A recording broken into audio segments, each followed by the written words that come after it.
السلام عليكم ورحمة الله وبركاته.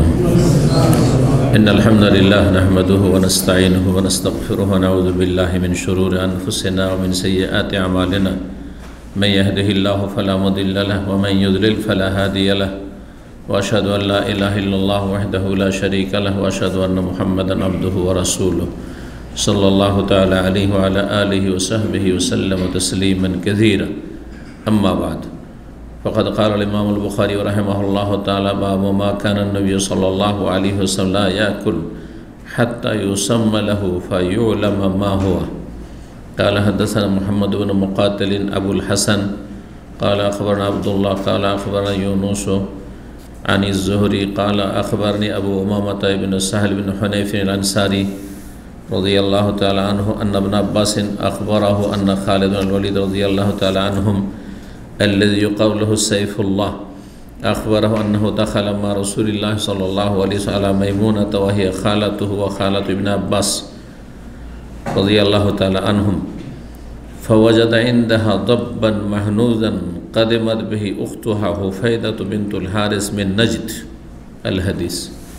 সম্মানিত ভাতৃমণ্ডলী, আল্লাহ রাব্বুল আলামিনের প্রশংসা এবং প্রিয় নবী সাল্লাল্লাহু আলাইহি সাল্লামের উপর সালাত ও সালামের পর আজ মঙ্গলবার 18 সফর 1447 হিজরি মোতাবেক 12 আগস্ট 2025 আমাদের ধারাবাহিক আলোচনা সহিহুল বুখারীর খাদ্য পর্ব নম্বর 3।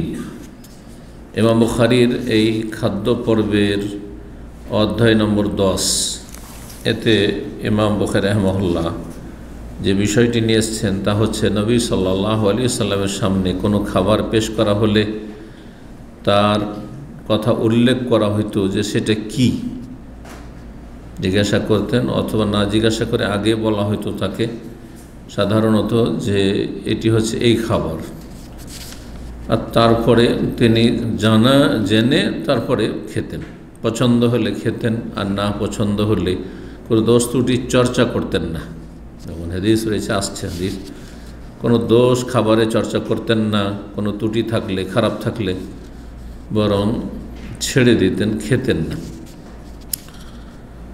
5391 নম্বর হাদিস। হাদিস বর্ণনা করছেন সাহাবী আবু উমামা ইবনে সাহল ইবনে হুনাইফ আল আনসারী রাদিয়াল্লাহু তাআলা আনহু। তিনি বলেন, আন্না ইবনে আব্বাসিন আখবরাহু, তাকে আব্দুল্লাহ বিন আব্বাস রাদিয়াল্লাহু তাআলা আনহুমা নবী সাল্লাল্লাহু আলাইহি ওয়াসাল্লামের চাচাতো ভাই জানিয়েছেন ঘটনাটি কি, আন্না খালিদ বিন ওয়ালিদ আল্লাযী ইউকাল লাহু সাইফুল্লাহ, তিনি জানিয়েছেন আব্দুল্লাহ বিন আব্বাস খালিদ বিন ওয়ালিদ সম্পর্কে যাকে বলা হয়ে থাকে আল্লাহর তরবারি সাইফুল্লাহ। তার উপাধি ছিল, নবী সাল্লাল্লাহু আলাইহি ওয়াসাল্লাম দিয়েছিলেন সাইফুল্লাহ, আল্লাহর তরবারি। জি, তার বীরত্বের কারণে।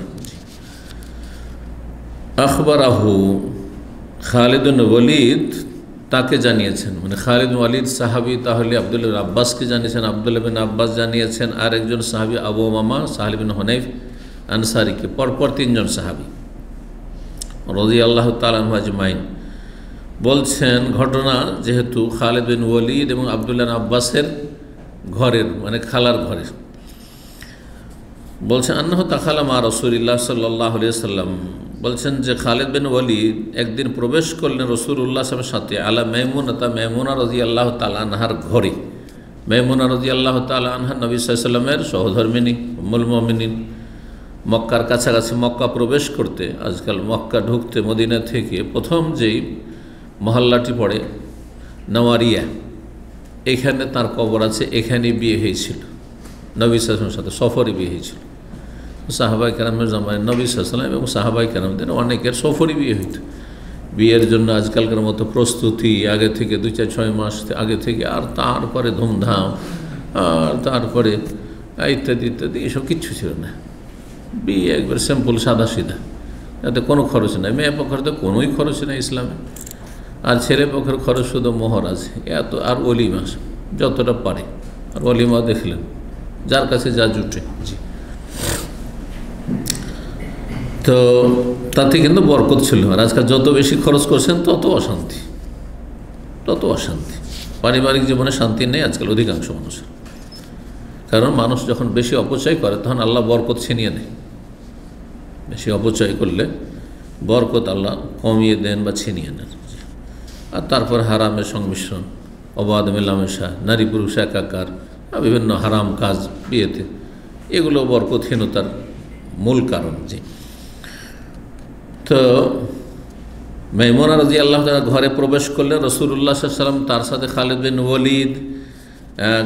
ওয়ালিদ কেন প্রবেশ করছেন নবী সাল্লাল্লাহু আলাইহি ওয়াসাল্লামের বিবির ঘরে? বলছেন ওয়াহিয়া খালাতুহু, খালিদ বিন ওয়ালিদের খালা হচ্ছেন মাইমুনা, নবী সাল্লাল্লাহু আলাইহি ওয়াসাল্লামের সহধর্মিণী। যেমন খালিদ বিন ওয়ালিদের খালা ওয়া খালাতু ইবনে আব্বাস, আব্দুল্লাহ আব্বাসেরও খালা, মানে আব্বাসও বিয়ে করেছেন মাইমুনার বোনকে, আর খালিদ বিন ওয়ালিদের বাবা ওয়ালিদ, তিনিও বিয়ে করেছিলেন কাকে? মাইমুনা রাদিয়াল্লাহু তাআলা আনহার বোনকে, আর এক বোনকে। জি। তো তারা কয়েক বোন ছিল। তো এদিক থেকে এরা আপোষে তিনজন, আপোষে তাহলে খালাতো ভাই দুইজন, আব্দুল্লাহ বিন আব্বাস আর খালিদ বিন ওয়ালিদ। আর মাইমুনা রাদিয়াল্লাহু তাআলা আনহা আর এক খালা, তার কোনো ছেলে মেয়ে ছিল না নবী সাল্লাল্লাহু আলাইহি ওয়াসাল্লামের সংসারে আসার পরে। খালার বাড়িতে গিয়ে এই দুইজনের খালা নবী সাল্লাল্লাহু আলাইহি ওয়াসাল্লাম নিজের ঘরে ঢুকছেন পরিবারের তাদেরকে নিয়ে, মানে খালিদ বিন ওয়ালিদকে নিয়ে। সেদিন ইবনে আব্বাস ছিল না, কিন্তু ইবনে আব্বাসের খালাই কথা বলতে চাইছেন। ফাওয়াজাদা ইনদাহা দাব্বান মাহনুজান, সেখানে গিয়ে নবী সাল্লাল্লাহু আলাইহি ওয়াসাল্লাম তার বাড়িতে একটি ভুনা সান্ডা পেলেন। দব, সান্ডা বলেন তো, বুঝেন? দেশে সান্ডাই বলা হয়, এখানে এসে দব শিখেছেন, তাই না? কিন্তু দেশের মানুষ দব বুঝবে না। জি। কিন্তু এটা গুই সাপ না, কিছু মূর্খরা বলে যে এটি গুই সাপ, না, গুই নয়। গুই সাপের বৈশিষ্ট্য আলাদা, দব বিভিন্ন দিক থেকে ভিন্ন গুই সাপের থেকে। গুই সাপ হারাম আর দব হচ্ছে হালাল। বেশ কিছু পার্থক্য রয়েছে। আমাদের দেশে যেটা পাওয়া যায় এই সান্ডার মতো দেখতে, সেটা সান্ডা নয়, সেটা হচ্ছে গুই সাপ। দেখতেও কিছু পার্থক্য আছে, কিছু বৈশিষ্ট্য পার্থক্য আছে, ইত্যাদি ইত্যাদি। গুই সাপ হারাম এবং খবিস, আর দব হচ্ছে হালাল, যদি রুচি হয় খান। দব কোথায় পাওয়া যায়? মরুভূমি এলাকায়, মরুভূমিতে পাওয়া যায়। আমাদের দেশে মরুভূমি নেই, যার ফলে দব নেই। দেশ হচ্ছে আমাদের বন জঙ্গলওয়ালা, বন জঙ্গলে গুই সাপ পাওয়া যায়, বুঝছেন না?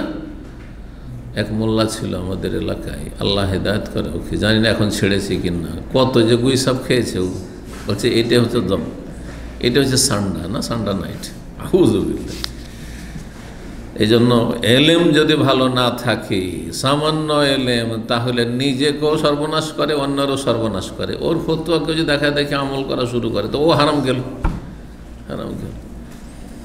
জি। নিমমোল্লা খাতরা ইমান, কাঠমোল্লা যে অল্প স্বল্প বিদ্যা রাখে, ইমানের খাতরা, ইমানের বিপদ। যেমন কোয়াক ডাক্তার, ফুটপাতিয়া ডাক্তার, খাতরায় যান, জীবনের জন্য ঝুঁকি। লাগবে আপনার অ্যান্টিবায়োটিক 500 দিয়ে দিল 1000 পাওয়া, রুগীকে মেরেই দিল। যে কোনো ব্যথাতে দিল পেন ক্লিয়ার, একবার ব্রুফেন খাওয়িয়ে দিল, কিডনি নষ্ট করে ফেলল।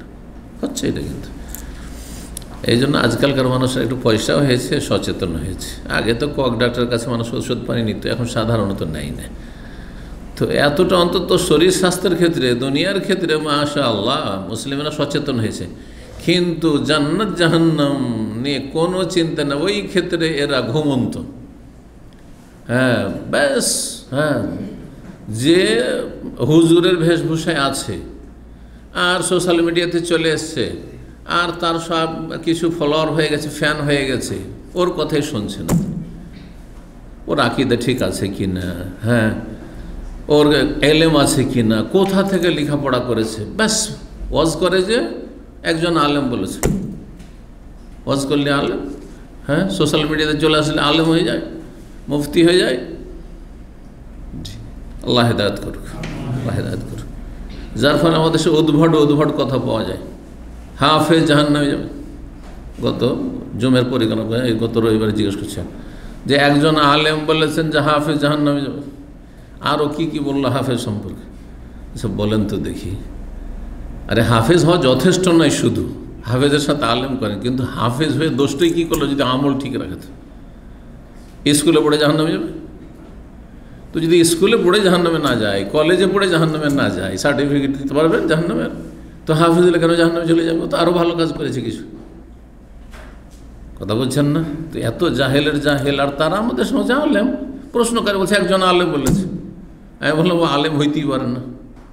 তা আলেম কিসের ভিত্তিতে বলছেন? জানে না যে কোন মাদ্রাসা পড়েছে, জানে না যে কোথায় লেখাপড়া করেছে। সহি আকীদার আলেম, একটা কথা শুধু মিলে গেছে আপনার সাথে, হয় রফাদানিতে মিলে গেছে, আর না হলে আমিন জোরে মিলে গেছে, না দুই একটা মশলায় মিলে গেছে আপনার।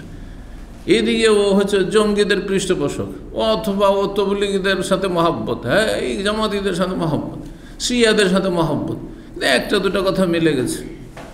তারপরে শুধু তাতে ক্ষান্ত না, আমি সবারই শুনি, আর যেটা ভালো লাগে ওইটা নিয়ে নিই। কত মূর্খের মূর্খ সমাজ, সবার শুনি আর তার যেটা ভালো লাগে নিয়ে নিই। যদি এতটা আপনার বোঝার শক্তি থাকতো তাহলে আপনি শুনবেন কেন? তাহলে এখানে এসে বলবেন আপনি, কারণ আপনার জাস্টিফাই করার ক্ষমতা আছে। ডাক্তারের ক্ষেত্রে কেন বলেন না? আমি যে কোনো ডাক্তার থেকে ঔষধ নিয়ে নিই, আর তারপর দেখি, আমি চিন্তা করে যে এটা আমার জন্য চলবে কি না। আছে কেউ? ফার্মেসি থেকে আমি ঔষধ নিয়ে নিই, আর তারপরে তখন দেখি যে কোনটা খাবো কোনটা খাবো না। কোনো মূর্খ নাই, কিন্তু ধর্মের ক্ষেত্রে মূর্খ, জান্নাত জাহান্নামের ক্ষেত্রে মূর্খ একেবারে। সবার কাছ থেকে এলেম নেই, যার ফলে জাতির অধিকাংশ বিভ্রান্ত। জি, আল্লাহ হেদায়েত দান করুন।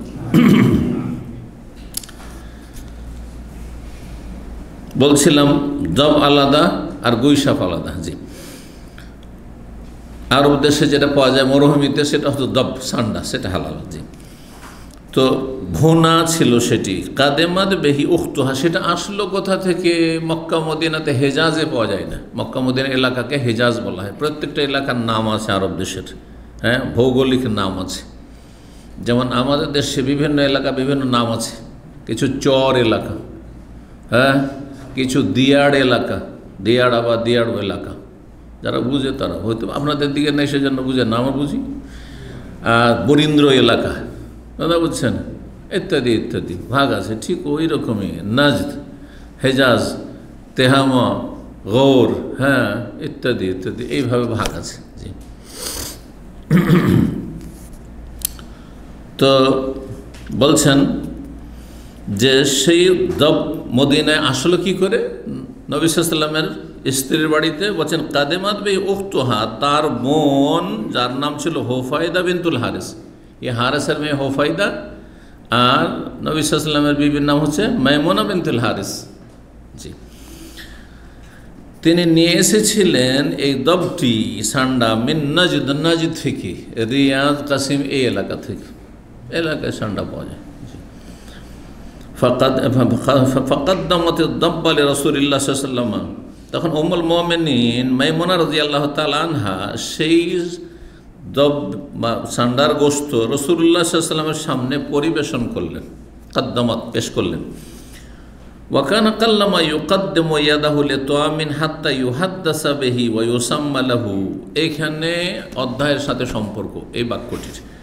আর নবী সাল্লাল্লাহু আলাইহি ওয়াসাল্লামের জীবনে খুব কম এমন হইতো যে তার সামনে কোনো খাবার পরিবেশন করা হবে আর সে সম্পর্কে বর্ণনা করা হবে না।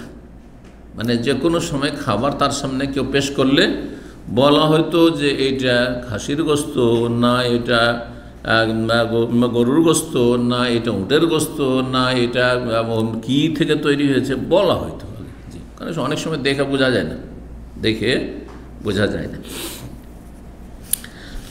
বলছেন যে খুব কম এমন হতো যে ইউকাদ্দিমু ইয়াদাহু লিতামিন, কোনো খাবারের দিকে হাত বাড়াতেন নবী সাল্লাল্লাহু আলাইহি ওয়াসাল্লাম যতক্ষণ পর্যন্ত, হাত্তা ইউহাদ্দাসা বিহি, যতক্ষণ পর্যন্ত না বর্ণনা করা হইতো, ইউসাম্মা লাহু, এবং সেই খাবারের নাম উল্লেখ না করা হইতো, যে এটা হাইস, না এটা সারিদ, না এটা আপনার খাজিরা, না এটা আর কোনো খাবার, হ্যাঁ, এভাবে। জি, তখনকার যে খাবারগুলো ছিল আর কিসের থেকে তৈরি হয়েছে, কিসের খাবার, ওয়ায়ুসাম্মা লাহু, সেটা নাম উল্লেখ করা হইতো। আহওয়া রাসূলুল্লাহ ইয়াদাহু ইলা দাব্বি, রাসূলুল্লাহ সাল্লাল্লাহু আলাইহি ওয়াসাল্লাম সে খাবারটা সামনে যখন পরিবেশন করা হয়েছে তখন নিজের হাত বাড়ালেন সেই সান্ডার দিকে খাবার জন্য। ফাকালাত ইমরাতু মিনান নিসওয়াল হুজুর, যেসব পরিবারের নারীরা আরও কেউ থাকতে পারে আত্মীয় স্বজন, সে যেসব নারীরা বাড়িতে উপস্থিত ছিল তাদের একজন নারী, একজন মহিলা বললেন, আখবেরনা রাসূলুল্লাহ রাসূলুল্লাহ সাল্লাল্লাহু আলাইহি ওয়াসাল্লামকে জানিয়ে দিন, মা কাদ্দামতুন্না লাহুন্না, যে কি তার সামনে খাবার পেশ করলেন। কিছু বললেন না, উনিও জিজ্ঞাসা করলেন না, হাত বাড়াচ্ছেন খেতে, তো একটু বলে দেন, কারণ ওনারও যেটা ভালো অভ্যাস সেটা হচ্ছে জিজ্ঞাসা করে না বা আগেই জানিয়ে দেওয়া। তো কখনো কখনো হয়তো জিজ্ঞাসা করলেন না, কিন্তু উচিত আপনাদের যেন বিশেষভাবে জানিয়ে দেওয়া, পছন্দ হলে খাবেন, না হলে খাবেন না।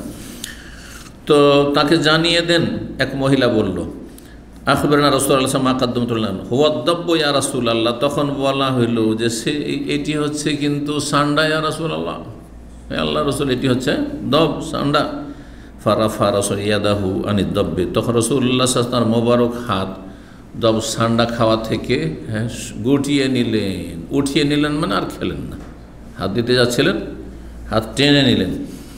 ফাকালা খালিদ বিন ওয়ালিদ, তখন খালিদ বিন ওয়ালিদ বললেন, আহারামুন দব্ব ইয়া রাসূলুল্লাহ, হে আল্লাহ রসুল, দব কি খাওয়া হারাম যে আপনি হাত উঠিয়ে নিলেন?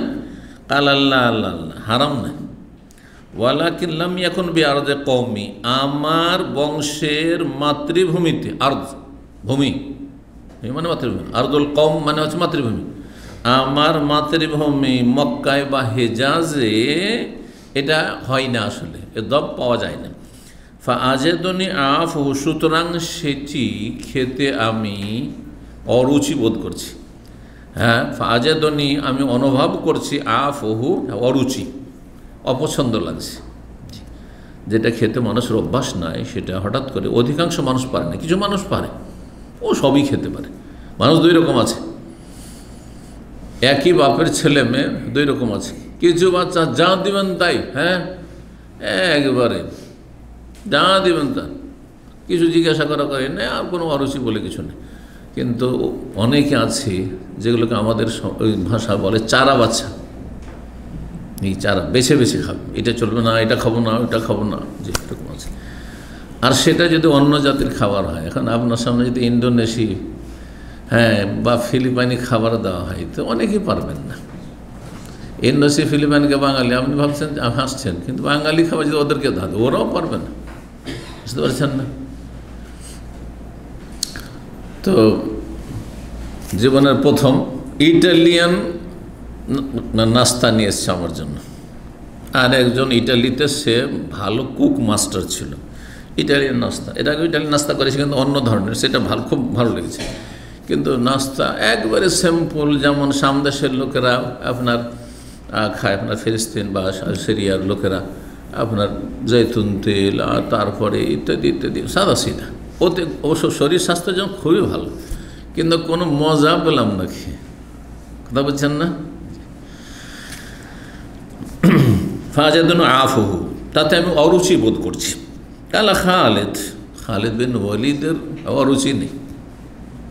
খালিদ বিন ওয়ালিদ তো মক্কার, নবী সাল্লাল্লাহু আলাইহি ওয়াসাল্লাম মক্কার, কিন্তু পার্থক্য মানুষের তবিয়তে। বলছে ফাজতাজাজতুহু, সেটা আমি নিজের ফাজতারারতুহু, অন্য রিওয়ায়াতে রয়েছে, মানে সেটা নিজের দিকে আমি টেনে নিলাম। নবী সাল্লাল্লাহু আলাইহি ওয়াসাল্লাম খাবেন না, তখন আর মাঝখানে রাখার দরকার নেই, আমি নিজের দিকে তখন টেনে নিলাম। ফাকালতু, তারপর সেটা খেয়ে ফেললাম নবী সাল্লাল্লাহু আলাইহি ওয়াসাল্লামের সামনে, একই দস্তরখানে সে দব আমি খেয়ে ফেললাম।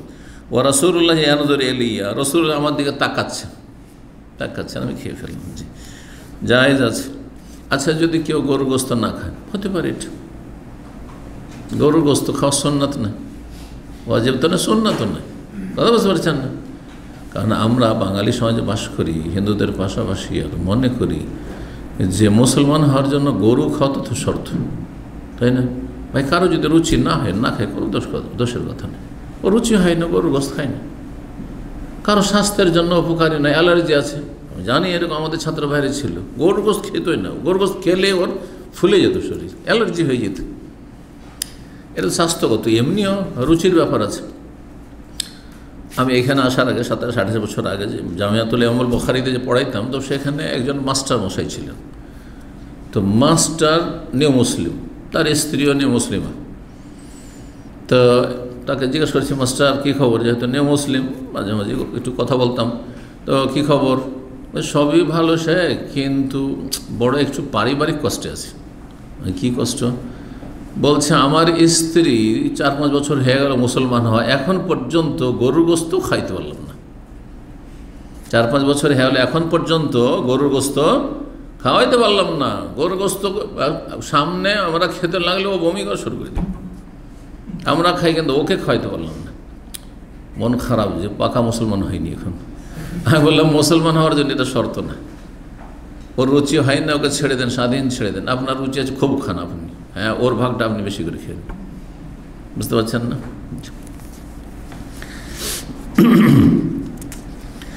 11 নম্বর অধ্যায় বাবুন তাআমুল ওয়াহিদ ইয়াকফিল ইসনাইন। এই অধ্যায় হচ্ছে একজনের খাবার 2 জনের জন্য যথেষ্ট। কারণ যত বেশি লোককে শরীক করবে তত বরকত হবে। আর তারপরে যথেষ্ট বলা হয়েছে, এই নয় যে একজনের খাবার 2 জনের পেট ভর্তি হয়ে যাবে, এই কথা তো বলেন নবী সাল্লাল্লাহু আলাইহি ওয়াসাল্লাম। পেট ভর্তি করা তো উদ্দেশ্য নয়, উদ্দেশ্য হচ্ছে আপনার ক্ষুধা নিবারণ করা, ক্ষুধা মুক্ত হয়ে আপনার সুস্থ হয়ে বেঁচে থাকে। আর যত কম পরিমাণ খাবেন তত সুস্থ থাকবেন। শুধু একজনের খাবার যদি থাকে 2 জন খেয়ে দিবেই আপনি সংসার চালাতে পারেন। একজনের খাবার যদি জুটিয়ে দেন, স্বামী স্ত্রী আছেন, 2 জনের জন্য যথেষ্ট। ওরা এটা বেশি উপকারী। আমি নিজের কথা বলছি, হয়তো হাসবেন। এক সময় ভাত খেতাম, বাঙালি তরিকার ভাত খেতাম, যথেষ্ট ভাত খেতাম। 250 গ্রামের বেশি হয়তো চাউলের ভাত খেতাম। কমতে কমতে কমতে কমতে সুবহানাল্লাহ, আর 2 বার খেতাম। মাঝে মাঝে পন্তাও তো খেয়েছি, ও যুগ গেছে, ও যুগ তো অনেক আগের, তো 3 বার হয়ে যেত ওইটা দিয়ে। তারপরে 2 বার থেকে 1 বারে আসলো। একবার ভাত কমতে কমতে ভাত এখন অল্প ভাত খাচ্ছি, তাও শরীর আরও ভালো লাগছে। কিন্তু এক সময় শুধু ভাত আর ভাত, ভাত আর ভাত। যেমন অনেককে দেখি আপনাদের ভাতটা তো থালা ভর্তি নিতে হবে, ভাত বেশি তরকারি কম, অধিকাংশ লোকেরা খাচ্ছেন। এতে হচ্ছে কি, পেট বড় হয়ে বেরিয়ে চলে আসছে। তারপরে এটা শরীর স্বাস্থ্যের জন্য উপকারী নয়, তো অভ্যাসের ব্যাপার। তো যেই খাবারটা এখন আমার পরিবার মাঝে মাঝে বলে, যেই খাবার আপনি একবারে যে চল খেতেন আজকে থেকে 10 বছর আগে, 12 বছর আগে, 15 বছর আগে, যে মানে ইতিহাস তো জানছে পুরো, তো সেটা আপনি 3 বারও খান না এখন। 3 বার 4 বারও খান না। তো কথা হচ্ছে যে এই নয় যে মানুষ কম খেলে অসুস্থ হয়ে যাবে বা মরে যাবে, তাহলে ওই পরিমাণই থেকে যেত না। মানুষ যেমন অভ্যাস করবে তেমন হবে। উপকারী খাবার খান। আর এই জন্য বলছেন নবী সাল্লাল্লাহু আলাইহি ওয়াসাল্লামের হাদিস, এটি হাদিস থেকে অধ্যায় কায়েম করেছেন। 5392 নম্বর হাদিস মনে করছেন আবু হুরায়রা রাদিয়াল্লাহু তাআলা আনহু বলছেন, তিনি রাসূলুল্লাহ বলেন, তাআমুল ইসনাইন কাফিস সালাসা। কাফি মানে যথেষ্ট। কাফি কথাটি বলছেন না, উর্দুতে তো বলাই হয়। 2 জনের খাবার 3 জনের জন্য যথেষ্ট। তাআমুস সালাসা, 3 জনের খাবার, কাফিল আরবার, 4 জনের জন্য যথেষ্ট। সুতরাং হঠাৎ করে মেহমান চলে আসলে অসুবিধা নেই, অথবা কেউ আছে এমন যাদের খাওয়াইতে হবে, হঠাৎ করে গরিব মিসকিন চলে আসলো, ফকির চলে আসলো, হঠাৎ দেখছেন যে আশেপাশে রুমমেট আছে, অভাবী আছে, একজনের খাবারে 2 জন কখনো চলবে, 2 জনের খাবারে 3 জন চলবে, 4 জনের খাবারে 5 জন 6 জনও চলবে। জি, মানে এর বেশি চলতে পারে। যত খাবার বেশি, 4 জনের খাবার 7 জনের জন্য খাওয়া যাবে। 1 জনের খাবারে যখন 2 জনের জন্য যথেষ্ট, তাহলে 4 জনের খাবারে 8 জনকেও সামিল করা যাবে, আরও 4 জনকে সামিল করে 8 জন হওয়া যাবে। যাবে না চলবে। জি। 12 নম্বর অধ্যায় বলছেন বাবুন, এ অধ্যায় আল মুমিন ইয়াকুলু ফি মিআন ওয়াহিদ। মুমিন ইমানদার ব্যক্তি যদি সত্যি হয় তাহলে 1 পেটে খায়, মানে অল্প খায়, একটা পেটে খায়। ফিহে, এই মর্মে আবু হুরায়রা রাদিয়াল্লাহু তাআলা আনহু থেকে বর্ণিত হাদিস রয়েছে, তিনি নবী সাল্লাল্লাহু আলাইহি ওয়াসাল্লাম থেকে বর্ণনা করেছেন। প্রসিদ্ধ হাদিস, বারবার করে হাদিসটি 5393 নম্বর হাদিস বর্ণনা করছেন প্রখ্যাত তাবি নাফে, আব্দুল্লাহ বিন ওমরের স্বাধীনকৃত গোলাম। বলছেন, কানা ইবনে ওমর, আমার মালিক আব্দুল্লাহ বিন ওমর রাদিয়াল্লাহু তাআলা আনহুমা, তার ভালো একটি অভ্যাস ছিল, লা ইয়াকুলু হাত্তা ইউতাবে মিসকিনিন ইয়াকুল মাহু। কখনো একা খেতে বসতেন না যতক্ষণ পর্যন্ত তার পরিবারের লোকেরা একজন মিসকিনকে কোথাও থেকে, গরিব দরিদ্র মানুষকে ধরে না নিয়ে আসতো। খাবার দাবার প্রস্তুত হলে খেতে বসতেন না। যা একজন গরিব মিসকিন তলাশ করে নিয়ে আসো, তাহলে তাকে সাথে নিয়ে খাবো। সুবহানাল্লাহ। এটাকে বলেছিলাম না যে সালাফে সালেহিন এরকম অনেকে ছিলেন যে মেহমান ছাড়া অথবা গরিব মিসকিন ছাড়া তাদের যুগে মেহমান অধিকাংশ গরিব মিসকিনই হইত। তো কোনো গরিব মিসকিন না পেলে একা খেতে বসতেন না, লায়াকুল অতক্ষণ খেতেন না, হাত্তা ইউতা যতক্ষণ পর্যন্ত তার জন্য না নিয়ে আসা হতো। বেমিসকিন কোনো একজন দরিদ্র মানুষ ইয়াকুল মাঝে তার সাথে বসে খাবে একসাথে একই প্লেট। এই না যে গরিব মিসকিন একটু উঠিয়ে দিয়ে দিলাম, এরকম নয়, যাতে অহংকার মুক্ত হইতে পারে, অহংকার মুক্ত হওয়ার জন্য। ফাআদখালতু রাজুলান ইয়াকুলু মাহু, একদিন তার এই যে দাস নাফে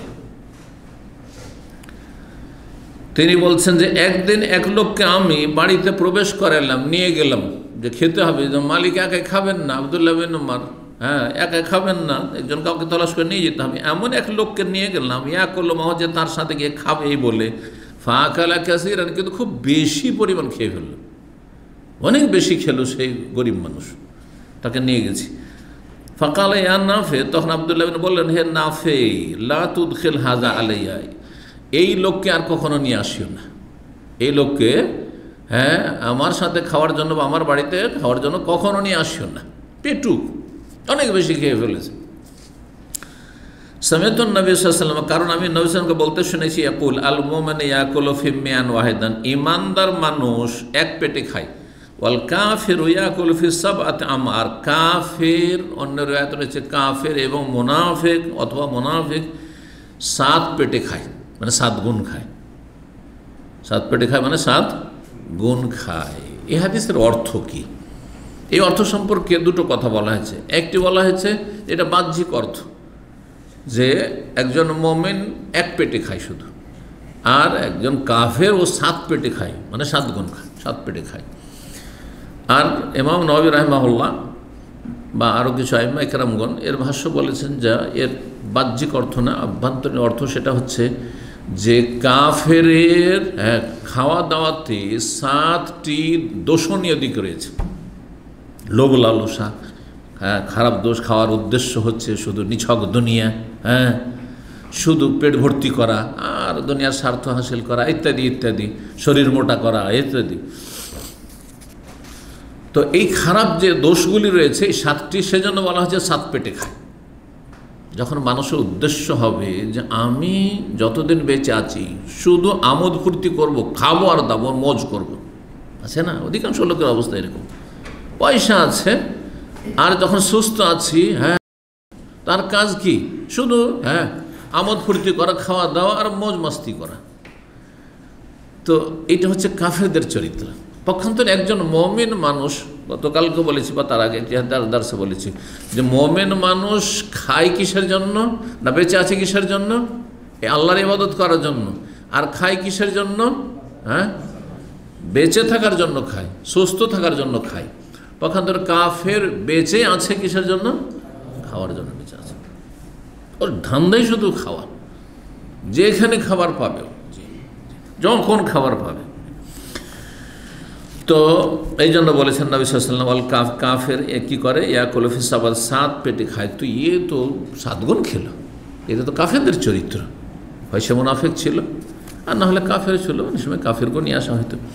বাবুন এই অধ্যায় হচ্ছে আল মুমিন ইয়াকুলু ফি মিয়ান ওয়াহিদ, একজন মুমিন ব্যক্তি এক পেটে খায়, ফিহে আবু নবী সাল্লাল্লাহু আলাইহি ওয়াসাল্লাম, একই অধ্যায় দ্বিতীয়বার এসছে, হয়তো কোনো নুসখাতে এইভাবে এসছে।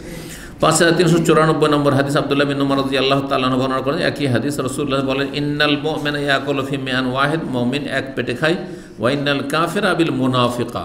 বর্ণনা করেন ফালা আদরি আইয়ুহুমা ক্বালা উবাইদুল্লাহ, ওবায়দুল্লাহ হচ্ছেন ইমাম নাফে যে তাবি, তার ছাত্র, তিনি কি যে বলেছেন আমার মনে নেই, মানে তার ছাত্র বলছেন আবু তা, ইয়াকুল মুনাফিক বলেছেন অথবা কাফের বলেছেন, সন্দেহ হয়েছে। ইয়াকুলু ফিস সাবআত, আমার 7 পেটে খায়। 5395 নম্বর হাদিস বর্ণনা করছেন আমর, বলছেন কান আবু নাহিক রাজুলান আকুলান, আবু নাহিক নামক এক ব্যক্তি ছিল যার বাড়ি মক্কা ছিল, মক্কার লোক সেই ব্যক্তি মুসলিম, কিন্তু রাজুলান আকুলান, সে অধিক ভোজনকারী লোক ছিল, হ্যাঁ খুব বেশি খানেওয়ালা লোক ছিল। আকুলান আকল থেকে মোবাল্লাগার শেখা, যেমন এলম থেকে আল্লামা মানে মহাজ্ঞানী, তেমনি আকুলান মানে খুব বেশি খানেওয়ালা ব্যক্তি ছিল, বেশি পরিমাণ খেত। আগের যুগে যারা কৃষি কাজ করত এত বেশি পরিমাণ খেত যেটা মানে আমাদের কাছে খানিকটা অকল্পনীয়। বিয়ের শাদিতে আমাদের দেশে পায়েস বা ক্ষীর তৈরি করা হইতো। আরে এমন করে খেত গ্রামে কিছু লোক, এক লোক জানতাম তাকে, আমার মামার গ্রামে, এখনও মনে হয় বেঁচে আছে, অনেকদিন খবর নাই, বড় হয়ে গেছে। আমরা যখন ছোটো 12-13 বছরে, তখন তার বয়স হয়তো 30-40 ছিল।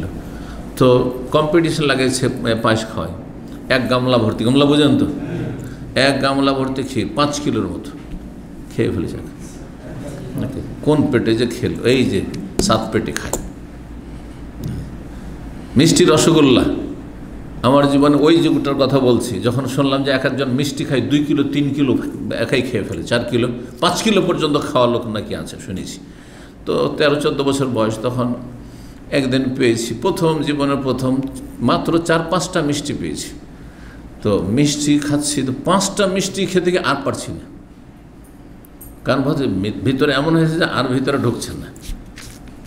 পার্থক্য কি, যে চিবিয়ে চিবিয়ে আস্তে ধীরে খায় সে বেশি খেতে পারে না, কিন্তু যে ওই 2 কিলো 3 কিলো 4 কিলো খায় শুধু গিলে, ও জিভাকে স্বাদ দেয় না, ও তো গিলে, ও দেখায় যে আমি এত খেতে পারলাম। কথা বুঝতে পারছেন? এটা হচ্ছে কাফের আর মোনাফিকের চরিত্র। যদিও জন্মসূত্রে মুসলিম, মোনাফিকের চরিত্র যে তুমি এত বেশি খাবে, এই খাওয়াতে ফায়দাটা কি, শুধু গিলেই ফেললে। হ্যাঁ, তাই আবু নাহিক ছিল কি অধিক ভোজনকারী লোক।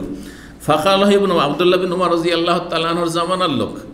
তো তাকে ইবনে উমর বললেন, ইন্না রাসূলুল্লাহ সাল্লাল্লাহু আলাইহি ওয়াসাল্লাম বলেছে, ইন্নাল কাফির ইয়াকুলু ফি সাবাত, কাফের 7 পেটে খায়। তুমি একজন মুসলিম, কেমন মুসলিম তুমি? হ্যাঁ, তুমি এত বেশি খাও। ফাকালা, তখন ওই লোকটি বলল, ফানা উমিনু বিল্লাহি ওয়া রাসূলিহি, আমি কিন্তু কাফের না, আমি আল্লাহ এবং রসুলে বিশ্বাসী, আমি আল্লাহ এবং রসুলের প্রতি ঈমান রাখি। তো আমি বেশি কি করে খাচ্ছি? তাহলে তো অভ্যাস করে নিয়েছেন আপনি কাফেরের মতো। কেন অভ্যাস করবেন? যেমনটা বললাম যে এক সময় আপনি অভ্যাস করেন, আস্তে ধীরে ধীরে ধীরে ধীরে আপনি ভোজন কমাইতে পারবেন আপনি। হ্যাঁ, কিন্তু একদিনে হঠাৎ করে কমালে আপনার পালপিটেশন শুরু হয়ে যাবে, পেট শুধু মেসেজ দেবে এইখানে। কথা বলছেন? এটা জানেন না? মানুষকে খিদা লাগে তখন ছটপট করে কেন? হ্যাঁ, পেট যখন পেটে জ্বালা ধরে তখন পেট ওখান থেকে নক করে, যেমন কলিং বেল টিপার মতো, এইখানে ধাক্কা দিয়ে শুধু, হ্যাঁ খাবার দাও তাড়াতাড়ি, ছটপট করছে, তখন মাথা গরম হয়ে যায়, তাড়াতাড়ি কিছু খাবার দেয় না তো মারামারি শুরু করে দেবে, বাড়িতে হয়তো স্ত্রীকে মারপিট শুরু করে দেবে। কথা বুঝতে পেরেছেন? কিন্তু ওই যে বারবার করে যখন নক করছে, যেমন কেউ আপনার কল করছে, কলিং বেল টিপছে, কোনো সাড়া যদি না দেন তো একটু পরে চলে যাবে কি না? ঠিক সেম ওই রকমই পেট, আল্লাহ পরীক্ষা করা জিনিস। যখন আপনার খাবারের টাইম আছে তখন পেটে জ্বালা ধরবে, দুপুরে খাওয়া দাওয়া করে আসার পরে অফিসে ওই সন্ধ্যা 5টা-6টার দিকে পেটে জ্বালা ধরবে, কারণ বারবার ব্রেনে কি করছে? নক করছে, তাড়াতাড়ি খাবার দাও মাল মশলা।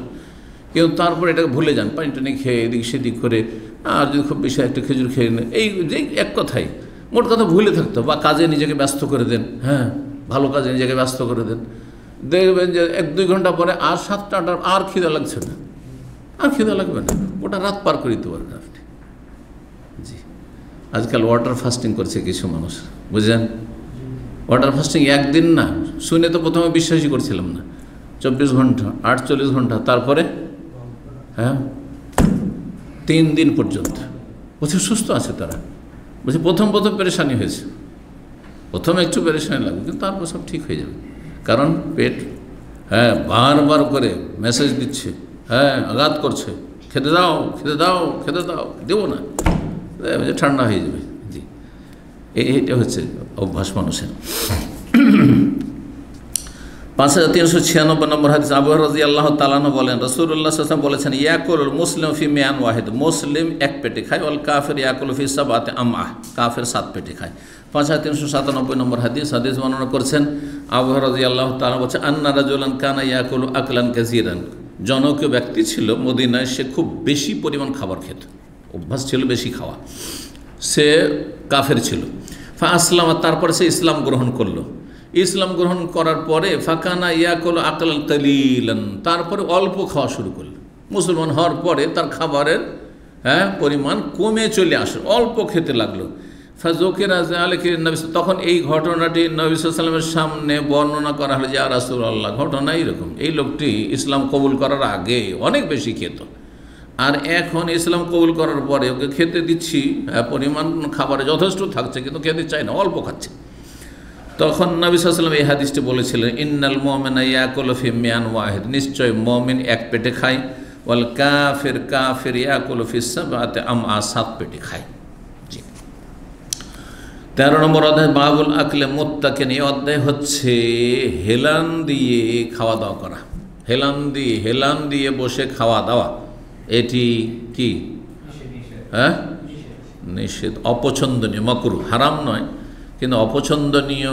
এই জন্য অপছন্দ, দেখেন খাবার দাবারের ক্ষেত্রে বা এই দৈনন্দিন জীবনে যেসব কাজগুলি রয়েছে এগুলির ক্ষেত্রে যেসব বাধা নিষেধগুলি রয়েছে এগুলি আমাদের শারীরিক ফায়দার জন্য, হ্যাঁ, যার ফলে এই আদেশগুলি আমাদের দুনিয়ার ক্ষেত্রে উপকারী। আপনি নবী সাল্লাল্লাহু আলাইহি ওয়াসাল্লামের হাদিস মোতাবেক আমল করলেন, আপনি এগুলো থেকে বেঁচে থাকলেন, এতে নেকি তো অবশ্যই আছে, কারণ আপনি শরীয়তের বিধান মানলেন, কিন্তু তার সাথে কি পেলেন? দুনিয়ার ফায়দা। তো মানুষ যখন হেলান দিয়ে খায় তখন এটা শরীর স্বাস্থ্যের জন্য, পাকস্থলীর জন্য ক্ষতি করে। খাবারটা সরাসরি আপনার পাকস্থলীতে যেতে আপনার বেগ পায়, কষ্ট পায়, যার ফলে এটা শরীরের জন্য ক্ষতি করে। তো হেলান দিয়ে নবী সাল্লাল্লাহু আলাইহি ওয়াসাল্লাম বলছেন আমি খাই না, মানে আমার আদর্শ এটা নয়, সুতরাং তোমরা যদি আমার আদর্শের অনুসারী হও তো হেলান দিয়ে খাবে না। হেলান দেওয়া খাওয়া কেমন? হেলান দেওয়া বিভিন্ন রকম হইতে পারে, শুধু একরকম না। এক হচ্ছে চারে হেলান দিয়ে খাচ্ছে, কেউ ডাইনিং টেবিলে খাচ্ছে, এভাবে না, এভাবে খাবেন না, এভাবে বসে খাবেন, হ্যাঁ দেয়ালে হেলান দিয়ে খাচ্ছেন, হ্যাঁ।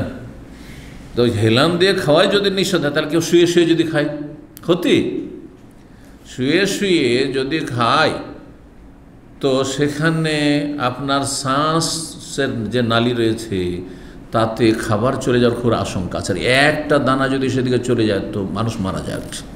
জানেন বিষয়টি, অনেক সময় আমাদের ভাত টাত বা আপনার তরকারি একটু লেগে যায় আর কাস্তে কাস্তে অবস্থা আপনার কঠিন হয়ে যায়, মনে হয় দম বন্ধ হয়ে গেল, হয় না, মানুষ মারাও যায়, সামান্য একটু ঘ্রাণ গেছে খাবারের হয়তো সেই শ্বাসনালীতে, সেই জন্য খাদ্যনালীতে শ্বাসনালীতে সামান্য চলে গেছে, একটা ভাত চলে গেলে তো বাঁচবেনই না আপনি। জি। তো শুয়ে শুয়ে খেলে এই জন্য রোগীকে যথাসাধ্য চেষ্টা করতে হয় শোয়া অবস্থায় খাওয়াবেন না, রোগীকে একটু হেলান দিয়ে বসিয়ে দেন তারপরে খাওয়ান যদি পারে তো। জি। তাহলে শুয়ে খাওয়ানো এটা হেলান দেওয়ার অন্তর্ভুক্ত, বরং তার চাইতে বেশি মানে জঘন্য।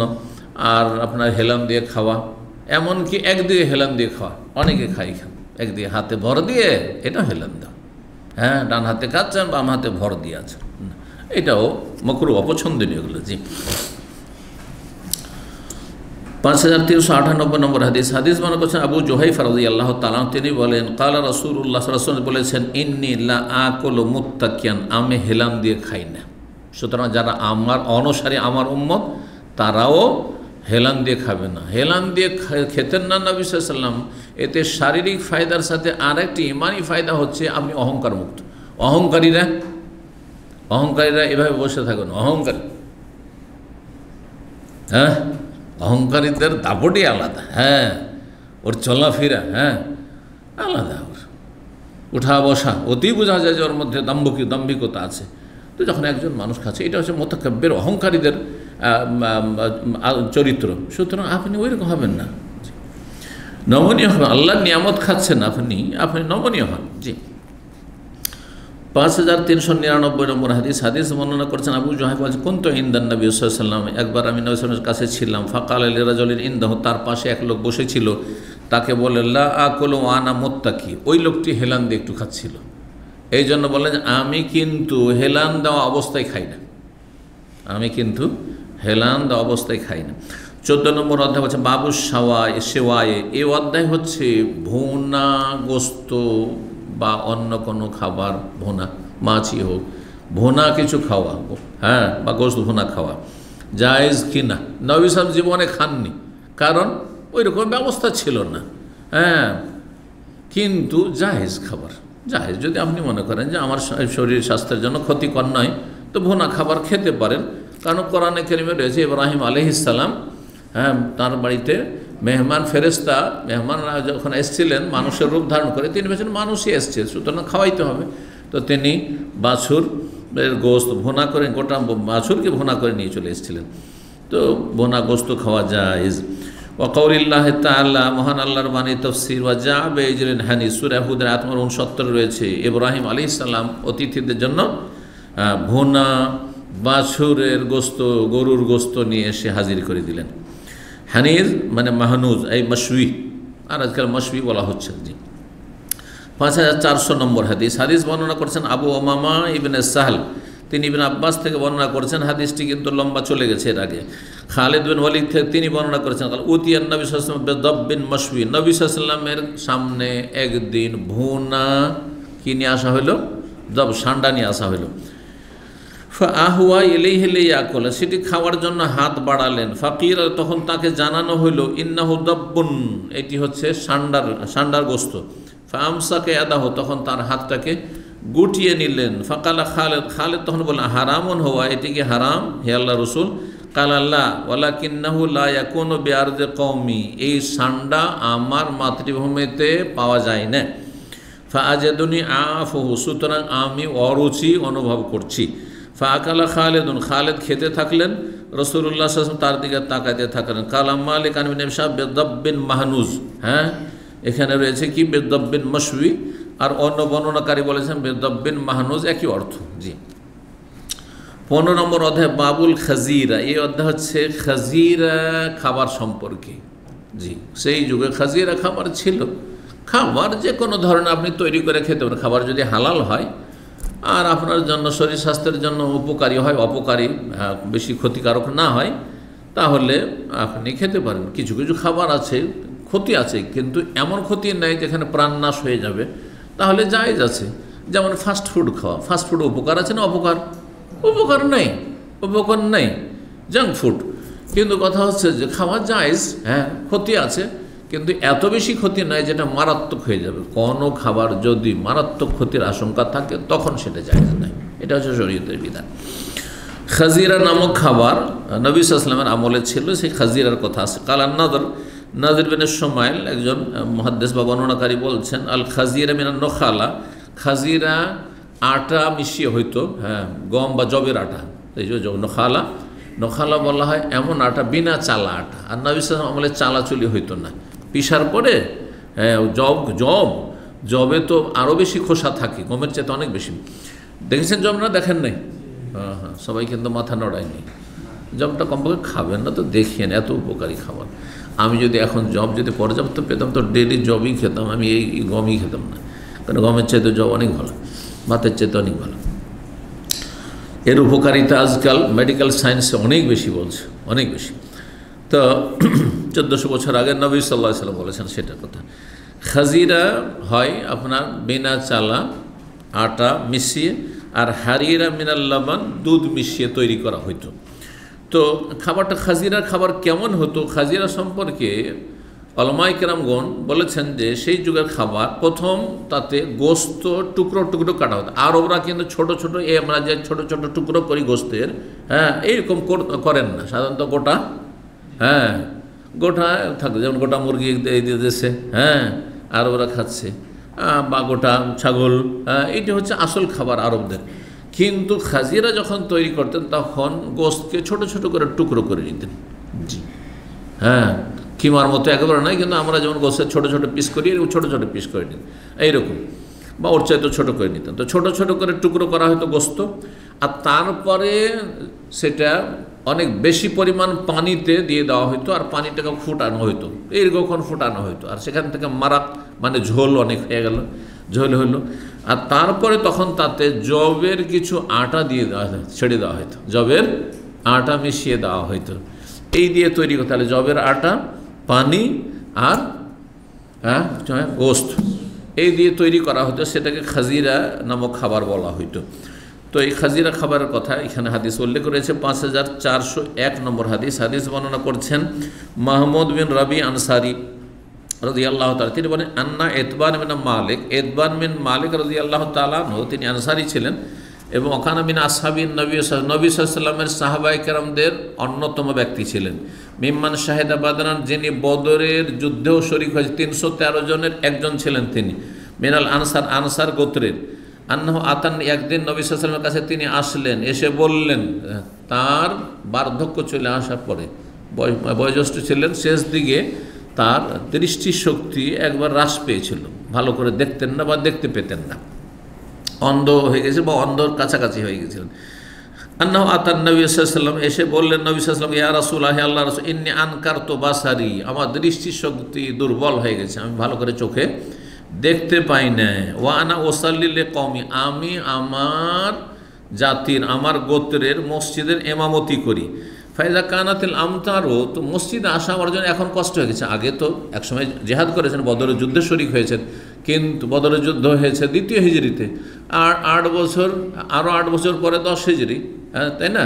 নবী সাল্লাল্লাহু আলাইহি ওয়াসাল্লামের শেষ জীবন 10 হিজরির পরে 11 হিজরি রবিউল আউয়াল মাসে। তো ওই সময় শেষ দিকে তার দৃষ্টিশক্তি শেষ হয়ে গেছিল বা দুর্বল হয়ে গেছিল অত্যন্ত।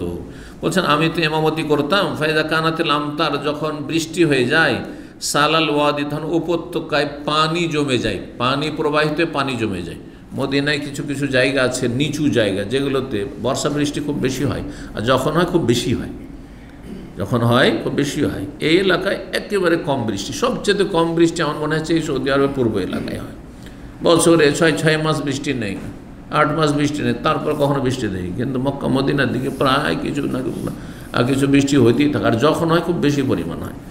তো একসময় দেখেছি জীবনের প্রথম, মদিনা ইউনিভার্সিটির সামনে আপনার ওই ওয়াদি আকিক, নদীর নালার মতো হয়ে আছে, মদিনা ইউনিভার্সিটি কেউ গেলে প্রবেশ করার একটু আগেই তো ব্রিজ তৈরি করা আছে ওর উপরে। তো সুবহানাল্লাহ, আমাদের দেশের নদীগুলো শুকনো নদীর মতো গোটা বছর শুকিয়ে আছে, আর যখন বর্ষা বৃষ্টি হইতো তার বন্যার মতো পুরোটা ভেসেই যেত, ভেসে যেত। জি, তো যখন ওয়াদি উপত্যকাতে পানি যখন জমে যায়, আল্লাযী বাইনি ওয়া বাইনাহুম, আমার বাড়ির মাঝে এবং আমার যে বংশের মসজিদের মাঝে, তাদের মাঝে, তখন লাম আস্তাতান আতিয়া তাদের মসজিদে আমি ইমামতি করার জন্য যেতে পারি না। ফাউসাল্লি লাহুম, যে তাদেরকে নামাজ পড়াবো, তো আমি যখন যেতে পারি না, তো বাড়িতে আমাকে নামাজ পড়তে হয়, কারণ আমি অন্ধ মানুষ। ফাওয়াদাতু ইয়া রাসূলুল্লাহ, আমি পছন্দ করি, যেটা চাইছি, ইয়া রাসূল, হে আল্লাহর রাসূল, আন্নাকা তাতি, যে আপনি আমার বাড়ি একদিন আসবেন। ফাতুসাল্লি ফি বাইতি, আমার বাড়িতে একটা জায়গায় আপনি নামাজ পড়ে উদ্বোধন করে দিয়ে যাবেন। বোঝা গেল যে কোনো জায়গায় উদ্বোধন করার জন্য বিশিষ্ট ব্যক্তিকে ডাকা এবং তার যাওয়া জায়েজ, জি, বিশেষ করে নেকির কাজের জন্য যদি হয়। জি, আর তাও নবী সাল্লাল্লাহু আলাইহি সাল্লাম বরকত রয়েছেন। নবী সাল্লাল্লাহু আলাইহি সাল্লাম কোনো জায়গায় নামাজ পড়লে সেটাই বরকত, কারো বাড়িতে নামাজ পড়ে দিলে একটা নামাজ পড়লেন বরকত। জি, তো বলছেন আমার বাড়িতে এসে একটু নামাজ পড়ে দিতেন কোনো একটা জায়গায়, ফাত্তাখিযু মুসাল্লা, সেই জায়গাটিকে আমি মুসাল্লা, নামাজের জায়গা বানিয়ে নিতাম। মুসাল্লা মানে নামাজের জায়গা। আর আজকাল মুসাল্লা কিসের নাম হয়ে গেছে? নামাজের নাম হয়ে গেছে, তাই না? হ্যাঁ, আরও বড় ওটাকে সাজ্জাদ বলে, কিন্তু আমরা ওটাকে মুসাল্লা বলছি, বা ফার্সি ভাষায় নামাজ, মানে জায়গা, আর নামাজ মানে নামাজের জায়গা। তো মুসাল্লারই কিন্তু অর্থ এটা, মুসাল্লা ইসিম জারফের সেগা, মানে হচ্ছে নামাজের জায়গা, নামাজের স্থান। আর ওটাকে ফার্সিতে করে দিলে, কারণ ফার্সির প্রভাব যেহেতু আমাদের ভারত উপমহাদেশে আছে, সেই জন্য ওর নাম আমরা কি বলি? নামাজ, মানে জায়গা, আর নামাজ মানে নামাজের জায়গা। মোসাল্লা প্রেয়ার হলকে বলা হয়, কারণ এটি নামাজের জায়গা, মসজিদ নয়, 5 টাইম যেহেতু নামাজ হয় না, সেই জন্য সেটা প্রেয়ার হল, তখন তার নাম মোসাল্লা। জি, তো আমার বাড়িতে একটা মুসাল্লা, একটা নামাজের জায়গা আমি নির্ধারণ করে নিতাম। তাহলে এখান থেকে আরেকটি মশলা বোঝা গেল যে নিজের বাড়িতে একটি জায়গাকে খাস করে নেওয়া যায়, যে এই জায়গাটি নামাজ পড়ার জন্য, সুতরাং এই জায়গাটার লক্ষ্য রাখবে, এই জায়গায় বাচ্চারা যেন পেশাব টেশাব না করে দেয়, পায়খানা না করে দেয়, এই জায়গাটার একটু যত্ন করলেন, ওই জায়গায় একটু আতর সেন্ট মেরে রাখলেন, কোনো অসুবিধা নেই, পরিষ্কার পরিচ্ছন্ন বেশি রাখলেন, যত্ন নিলেন, খাস করলে যাই আছে। জি, ফাকালা, তখন নবী সাল্লাল্লাহু আলাইহি ওয়াসাল্লাম বলেন, সাফাল ইনশাআল্লাহ, ইনশাআল্লাহ আমি এটা করব। তাহলে আগামীতে কোনো কিছু করার জন্য ইনশাআল্লাহ বলা এই হাদিস দ্বারা প্রমাণিত হইল। কালা ইতবান বলছেন, ফাগাদা আলিয়া রাসূলুল্লাহ সাল্লাল্লাহু আলাইহি ওয়াসাল্লাম আমার বাড়িতে সকাল সকাল চলে আসলেন, ওয়াদা করলেন, তারপর সকাল সকাল চলে আসেন। তার সাথে কে ছিলেন? আবু বকর ছিলেন। সকালবেলা আসলেন, কিন্তু সময়টা কখন ছিল? সকাল থেকে নিয়ে দুপুর পর্যন্ত আসার যে সময়টি, এই পুরোটাকে গাদা বলা হয়, মানে সকালবেলা যাওয়া। সকালবেলা আমার বাড়িতে আসেন রাসূলুল্লাহ সাল্লাল্লাহু আলাইহি ওয়াসাল্লাম, আবু বকর আসেন হেনার তাফান নাহার, যখন দিন একটু হয়ে গেছে, মানে একেবারে ভরে ভরে নয়, দিন একটু চড়ে গেছে বা হয়ে গেছে। তো ফাস্তা জানা, তারপরে এসে ফাস্তা জানান নবী সাল্লাল্লাহু অনুমতি চাইলেন। বোঝা গেল যে যতই বড় ব্যক্তি হন না কেন, পরের বাড়িতে গেলে আপনি কি করবেন?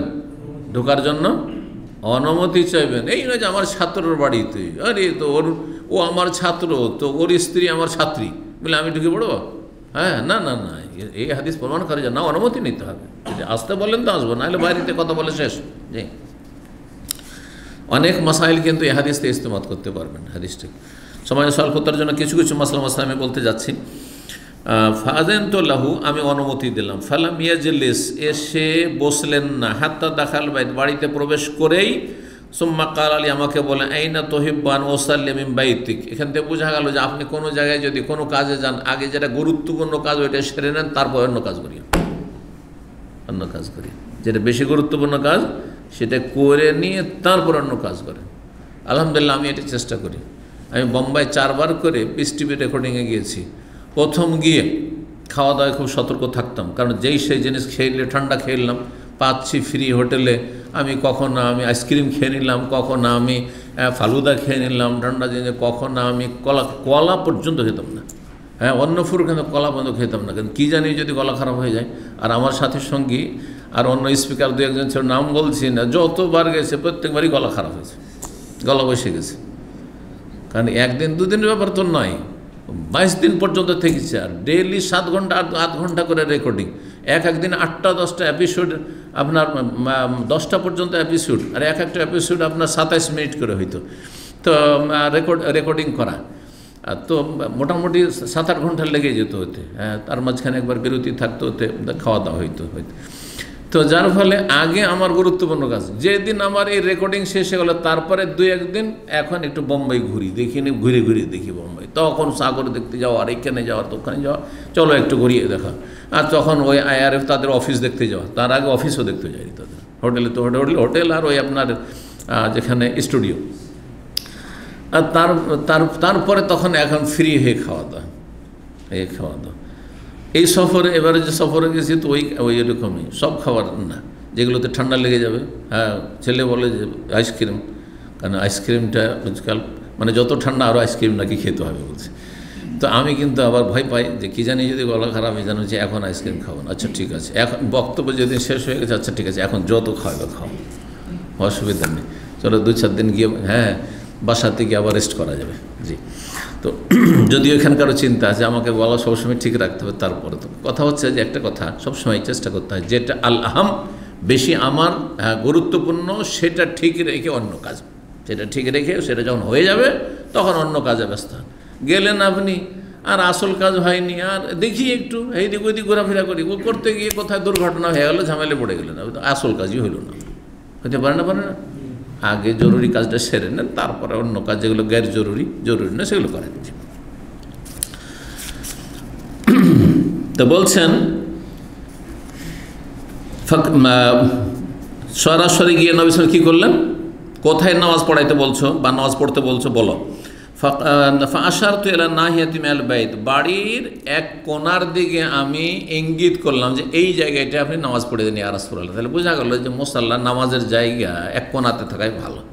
হ্যাঁ, যে জায়গাটিকে সুন্দর করে রাখা, পরিষ্কার পরিচ্ছন্ন রাখা, যত্ন করা বেশি সুবিধা হবে। কিন্তু আপনার মাঝখানে যদি হয় তো সেটা অনেক সময় সম্ভব হবে না। জি, সেখানে অন্য কাজের প্রয়োজন হইতে পারে। তো এক কোণাতে থাকলো, আপনার ঘরের এক কোণাতে একদিকে থাকলো যে ওইখানে এই জায়গাটা আমার নামাজের জায়গা, এটাকে যত্ন করব। তারপরে বলছেন ফাকামান নবী সাল্লাল্লাহু আলাইহি ওয়াসাল্লাম, নবী সাল্লাল্লাহু আলাইহি ওয়াসাল্লাম দাঁড়িয়ে গেলেন সলাতে। ফাকাব্বারা, তকবীর বললেন, তকবীরে তাহরিমা দিয়ে নামাজ শুরু হবে। নয়তো পড়লেন, তার নিয়ত পড়া বেদাত, পড়েননি নবী সাল্লাল্লাহু আলাইহি ওয়াসাল্লাম। বোঝা গেল না গেল না? জায়নামাজের দোয়া পড়লেন, তাহলে জায়নামাজের দোয়া পড়া বেদাত। আনা ইমামুল লিমান হাজার বললেন, আমি ইমাম, যারা হাজির নয় যদি আসে বললেন, তাহলে এটা 3 নম্বর বেদাত। এই 3 বেদাত দিয়ে দেশীয় হানাফি নামাজ হয়, রাগ করবেন না, কারণ হানাফিরা এইভাবেই নামাজ পড়ায় 3 বেদাত দিয়ে শুরু করে। তো 3 বেদাত দিয়ে নামাজ পড়বেন, তো নামাজ কি করে কবুল হয়? তো নবী তরিকা তো হলো না। নবী সরাসরি ফাক্কাব্বারা, স্পষ্ট তাকবীর বললেন, ফাসাফাফনা, আমরা কাতার লাগাইলাম, ফাসাল্লা রাকাতাইন, পেছনে কাতার লাগালেন, তাহলে এতবার। তাই নবী সাল্লাল্লাহু আলাইহি সাল্লাম বাড়িতে দাঁড়াইলেন সামনে আর পিছনে, তারা কাতার লাগালেন, ফাসাল্লা রাকাতাইন, 2 রাকাত নামাজ পড়াইলেন, সুম্মা সাল্লামা, তারপরে সালাম ফিরলেন, মোনাজাত করলেন, তারপরে মোনাজাত বেদাত, বোঝা গেছে না? সালাম ফিরলেন, সালামে শেষ হয়ে যায়, আর শুরু হয় কি দিয়ে? নামাজ তাকবীরে তাহরিমা দিয়ে শুরু হয়। এটি হচ্ছে নবী সাল্লাল্লাহু আলাইহি সাল্লামের ছেড়ে যাওয়ার নামাজ। এই ভিন্ন নামাজ পড়লে নামাজ আপনার কবুলের চান্স নেই। ভালো করে বোঝার চেষ্টা করেন। এবার রসুলের হাদিস থেকে বুঝেন সাল্লাল্লাহু আলাইহি ওয়াসাল্লাম। এই হাদিস থেকে আরও বোঝা গেল যে নফল নামাজ কখনো কখনো জামাত করে পড়া যাবে। জামাত করলেন না? এ কথা বললেন না যে নফলে জামাত নাই, হ্যাঁ তোমরা লাগিও না, তোমরা আলাদা আলাদা পড়ো। বলছেন নবী সাল্লাল্লাহু আলাইহি ওয়াসাল্লাম তাকবীর দিয়ে শুরু করলেন, আমরা কাতার লাগিয়ে দিলাম, মানে তার ইক্তেদা করে নামাজ পড়লাম। আচ্ছা, ইক্তেদা যে করলেন মুক্তাদিরা, ওরা বলে ইক্তেদাতে বেহাজাল ইমাম বলেছেন, নাই কেন? তাহলে বোঝা ইক্তেদাই তো বেহাজাল ইমাম বলা, এইটাও বেদাত, তাদের প্রচলিত নামাজের বেদাত। এটা প্রকৃত নামাজ নাই, রাসূলুল্লাহ সাল্লাল্লাহু আলাইহি ওয়াসাল্লাম নামাজ নাই। জি, তো নফল সুন্নত নামাজে, তাহাজ্জুদ নামাজে, সালাতুদ দুহা, চাস্তে, এমনি নফল পড়ছেন, সুন্নত পড়ছেন, হ্যাঁ তাতে জামাত লাগতে পারে কেউ, কিন্তু সব সময় জামাত করা জায়েজ নাই। এই জন্য তাহাজ্জুদ স্বামী স্ত্রী গোটা বছর জামাত করবেন, জায়েজ নাই, কিন্তু মাঝে মধ্যে কখনো জামাত করে নিলে জায়েজ। রমজানের তারাবি ঠিক আছে, কারণ রমজানের তারাবির জামাত ওমর রাদিয়াল্লাহু তাআলা আনহু 30 দিন করিয়েছেন, নবী সাল্লাল্লাহু আলাইহি ওয়াসাল্লাম 3 দিন করেছেন। সুতরাং রমজানের তারাবি তো জামাত করে পড়বেন, কিন্তু গোটা বছরের তাহাজ্জুদ আপনি আপনার স্ত্রী, আপনার ছেলে মেয়ে, বা আপনি কোথাও ব্যাচেলর রুমে আছেন, ভাই সবাই আমরা কিন্তু তাহাজ্জুদ গুজার, চলো, হ্যাঁ আমরা তো ভালো বুঝি না, আর তুমি তো হাফেজ আলেম, হ্যাঁ তো সুতরাং তুমি ইমামতি করো, আমরা মুক্তাদি হয়ে তাহাজ্জুদ পড়ি, চলবে না? চলবে না, গোটা বছর চলবে না, কিন্তু মাঝে মধ্যে চলবে। এই হাদিস হচ্ছে জায়েজ হওয়ার দলিল, কিন্তু সব সময় নবী বেশিরভাগই জামাত যেহেতু করা হয়নি, না সালাতুদ দুহা চাস্তের নামাজে, না তাহাজ্জুদের নামাজে, না এমনি নফল নামাজে, সুন্নত নামাজে, সুতরাং করবেন না। মাঝে মধ্যে আপনার সাথে আপনার স্ত্রী লেগে গেল, অথবা আপনার ছেলে মেয়েরা লেগে গেল, কোনো অসুবিধা নেই। আপনার রুমমেট যারা আছে প্রবাসী, তারা লেগে গেল, কোনো অসুবিধা নেই, জায়েজ আছে। জি, এই হাদিস হচ্ছে এর দলিল। ও হাবাসনাহু আলা খাজিরিন, এইটি হচ্ছে এই অধ্যায়ের সাথে সম্পর্কিত লম্বা হাদিসের। আর তারপরে নবী সাল্লাল্লাহু আলাইহি ওয়াসাল্লামকে আমরা থামিয়ে দিলাম, কিসের জন্য? বা বসিয়ে দিলাম। হাবাসা মানে থামিয়ে দেওয়া। জি, থামিয়ে দিলাম, যে রাসূলুল্লাহ সাল্লাল্লাহু আলাইহি ওয়াসাল্লামকে আমরা কি অনুরোধ করলাম, ইয়া রাসূলুল্লাহ থামেন, বসেন, কাজ আপনার হয়েছে কিন্তু থামেন, আমাদের কাজ বাকি আছে। কি? আলা খাজিরিন, খাজির খাওয়ানোর জন্য। এই খাজির বা খাজিরা নামক খাবার খাওয়ানোর জন্য। সানানাহু, যা আমরা তৈরি করেছিলাম। ফাসাবা ফিল বাইতে রিজালুন, মহল্লার লোকেরা জানতে পেরেছে যে নবী সাল্লাল্লাহু আলাইহি ওয়াসাল্লাম এতমানের বাড়িতে এসেছে। আর কি, গোটা গ্রামের, গোটা মহল্লার, ওই পাড়ার সমস্ত লোক এসে একবারে ভিড় জমিয়েছে, বাড়ি ঘর ভর্তি হল। হ্যাঁ, এখান থেকে বোঝা গেল আরেকটি মাসলা, যে বিশিষ্ট ব্যক্তি কেউ যদি, বড় মানুষ কেউ আসে আর তাকে দেখার জন্য, তার সাথে সালাম দোয়া করার জন্য যদি কেউ চলে আসে, তো এটা ভালো জিনিস, বরং তার হক। হ্যাঁ, আমি তো আর সবার বাড়ি বাড়ি যেতে পারবো না। উদাহরণস্বরূপ, আমি ধরেন কোনো একটা গ্রামে, কোনো একটা মহল্লায় গেছি, কোনো একটা শহরে, জানতে পারলেন যে ওখানে এসছে, এখন সবার বাড়িতে আমি যেতে পারবো না, সবাই আসলে দেখা সাক্ষাৎ হয়ে গেল, এটা একজন মেহমানের, একজন বিশিষ্ট ব্যক্তির হকও আদায় হইল, আর এটা ভালোবাসাও প্রমাণিত হইল, হ্যাঁ জি, আল্লাহর জন্য। জি, তাই এটা এই হাদিসে এরই প্রমাণ রয়েছে। বলছে ফাসাবা ফিল বাইতে, সাবা মানে ঝাঁপিয়ে পড়লো, ফিল বাইতে বাড়িতে, রেজাল মিন আহলিদ দারে, মহল্লার, আহলুদ্দার মানে মহল্লা, এখানে দার মানে বাড়ি নয়, কয়েকটা বাড়ি, কেউ কয়েকটা বাড়ি নিয়ে মহল্লা হয়, পাড়া হয়, তো ওই পাড়ার বা ওই মহল্লার বেশ কিছু পুরুষ লোকেরা ঝাঁপিয়ে পড়েছে, যাও আদাদিন, বেশ কিছু সংখ্যা লোক, মানে অনেক সংখ্যা লোক, ফাজতামু, তার সবাই গ্যাদারিং করেছে, একত্রিত হয়েছে। ফাকাল কায়েলুম মিনহুম, সবাই জমা হয়েছে, কিন্তু ওই মহল্লার একজন লোককে দেখতে পাই না, একজন লোক নেই, তার নাম ছিল মালিক ইবনে দখশন। তো তাদেরই একজন, ওই মহল্লারই একজন লোক, জনৈক ব্যক্তি বলে উঠলো, আইনা মালিক ইবনে দখশন, মালিক বিন দখশন কোথায়? ও তো ইসলাম কবুল করেছে, নবী সাল্লাল্লাহু আলাইহি ওয়াসাল্লাম আমাদের মহল্লায় এসেছে, দেখা করতে কেন আসলো না? দেখা করতে কেন আসলেন? ফাকাল আব্বাস, তাদের একজন তখন একজন জিজ্ঞাসা করলো, আর একজন একটা বিরূপ মন্তব্য করে দিল। হ্যাঁ, উল্টো মন্তব্য করে দিল, কি? যালিকা মুনাফিকুন, এ তো মুনাফিক, নাহলে আসবে না কেন? রাসূলুল্লাহ সাল্লাল্লাহু আলাইহি ওয়াসাল্লাম এসেছেন, জানছে সে, কেন জানবে না? হ্যাঁ, সে এলো না কেন? মুনাফিক লা ইউহিব্বুল্লাহ ওয়া রাসূলুহু, সে আল্লাহ রসুলকে ভালোবাসে না। আল্লাহকে রসুলকে যদি ভালোবাসতো তো অবশ্যই ছুটে আসতো নবী সাল্লাল্লাহু আলাইহি ওয়াসাল্লামের সাথে সাক্ষাৎ করার জন্য।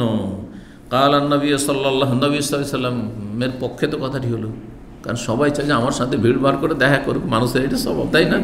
হ্যাঁ, কিন্তু নবী সাল্লাল্লাহু আলাইহি ওয়াসাল্লাম কি আমাদের মতো দুর্বল ইমানের? হ্যাঁ, নবী সাল্লাল্লাহু আলাইহি ওয়াসাল্লাম তার পক্ষ নিলেন যে তোমার কথা ঠিকই আছে, কেন দেখা করলো না বেয়াদবটা, তাই না? না না না, এইরকম হবেন না, ছোটো মনের হবেন না আপনি। কেউ যদি আপনার সাথে দেখা নাও করে তা আপনি পজিটিভ চিন্তা করবেন, ইতিবাচক সবসময় হবেন, হইতে পারে কোনো অসুবিধা হইতে পারে। জি, নবী সাল্লাল্লাহু আলাইহি ওয়াসাল্লাম বলেন, না তাকুল, এ কথা বলিও না, মুনাফিক বলিও না। আলা তারাহু, তুমি কি তাকে দেখতে পাও না? কালা লা ইলাহা ইল্লাল্লাহ, সে কি লা ইলাহা কলমা পড়েনি, মুসলমান হয়নি, তাহলে মুনাফিক আর কাফের কেন বলতে গিয়েছো? মুনাফিক কেন বলছো? ইউরিদু বিযালিকা ওয়াজহাল্লাহ, এই কালেমা লা ইলাহা ইল্লাল্লাহ পড়ে সে কি আল্লাহ সন্তুষ্টি চাই না? তার অন্তরের কথা জানো? কালা, তখন ওই সাহাবী বলে উঠলেন যিনি বিরূপ মন্তব্য করেছেন, আল্লাহু ওয়া রাসূলুহু আ'লাম, আল্লাহ এবং তার রাসূল বেশি জানেন, আমরা জানি না, তবে আমি একটু আবেগে বলে দিলাম, যেহেতু সে আসলো না দেখা করতে, সেই জন্য বললেন তো মুনাফিক। জি, তারপরে আরও বলছেন তিনি, কুলনা, আমরা বললাম, ফাইন্না নারা ওয়াজহাহু ওয়া নাসিহাতু ইলাল মুনাফিক, আমরা মুনাফিক এই জন্য বললাম যে তার কিছু লক্ষণ খারাপ দেখতে পাচ্ছি, তার কিছু লক্ষণ খারাপ। জি, লক্ষণ খারাপ থাকলে মন্তব্য হইতে পারে। অনেক সময় সেন্টারে আসেন না, আর যারা সেন্টারের শত্রু তাদের সাথে আপনি উঠা বসা করেন, তাহলে আপনার সম্পর্কে কেউ যদি বিরূপ মন্তব্য করে তো তার একটা হুজ্জত দলিল আছে। হ্যাঁ, যে যারা সেন্টারকে বলে যে এটা ইহুদিরা চালায়, এটা আমেরিকা চালায়, বলে না এক শ্রেণীর লোকেরা আছে, হ্যাঁ, তৌহিদ সুন্নাতের দুশমন, হ্যাঁ, আরে এরা এখানে গেলে রিয়াল পায়, এইখানে যায় সব বিরিয়ানি খেতে, এগুলো এক সময় সব শুনতে হয়েছে। হ্যাঁ, জি, সামনাসামনিকে বলা সাহস করেনি আলহামদুলিল্লাহ, কিন্তু এগুলো এক শ্রেণীর চরিত্রহীন, যাদের কাছে মিথ্যা বলা ধর্মের জন্য, বাতিল ধর্মের জন্য, ভ্রান্ত ধর্মের জন্য, শিরক বিদআতকে টিকানোর জন্য মিথ্যা বলা তাদের ধর্মকর্ম। মিথ্যার এই জন্য বলি তাদের ধর্ম, বেদাতি ধর্মটাই টিকে আছে মিথ্যার উপর। হ্যাঁ, অপপ্রচার মিথ্যার উপর, এসব অপপ্রচার চালিয়েছে। আরে আমেরিকার কোন গরজ পড়েছে যে ইসলামিক সেন্টার চালাইতে আসবে? ও তো বন্ধ করার পায়তারাতে থাকতে পারে, কেন চালাইতে আসবে? আর ইহুদি ইসলামের খেদমত করতে আসবে, নউজুবিল্লাহ। আরে এমন কথা বলো যেটা একটা বিশ্বাসযোগ্য হয়। হ্যাঁ, তারপরে যে খাবার দেওয়া হয় সেটা কুতলায়ামত, হ্যাঁ, অনেক সময় পেটি ভরে না, হ্যাঁ, 4 জনের খাবার 7 জনে খায়, আর বলে বিরিয়ানি খেতে যাচ্ছে। আশ্চর্য কথা, এক শ্রেণীর এত বদচরিত্রের লোক যে আল্লাহ পরকাল বলে তাদের কোনো চিন্তা নেই, মিথ্যা কথা বলতে, মিথ্যা কথা বলতে বলে। জি, আর তারপরে তৌহিদ সুন্নাতের শত্রুতা করে। জি, আল্লাহর দিনের শত্রুতা করে এরা। কেন? ওই বাপদাদার ধর্ম টিকাইতে হয়, বাতিল ধর্ম, কোনো দলিল নেই, বাপদাদা করেছে সেটাই ঠিক, এইটাই তাদের ধর্ম। জি, এটা মক্কার কাফেরদের চরিত্র, বাপদাদার ধর্মই হচ্ছে ঠিক ধর্ম। তো যাই হোক,